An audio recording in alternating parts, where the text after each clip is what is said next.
അത്തരം അവാർഡുകളൊക്കെ വളരെ സന്തോഷം. ഉർവശി, വിജയരാഘവൻ, അതുപോലെ തന്നെ അവാർഡ് കിട്ടിയിട്ടുള്ള എല്ലാവരെയും അഭിനന്ദിക്കുകയാണ് ഞാൻ.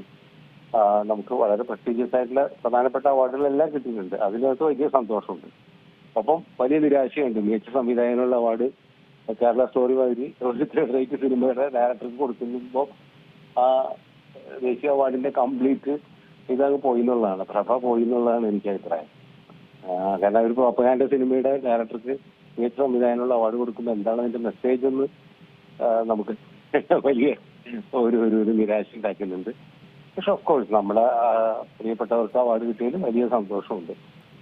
അതെങ്കിലും കിട്ടിയത് എന്നുള്ളൊരു സന്തോഷമാണ്.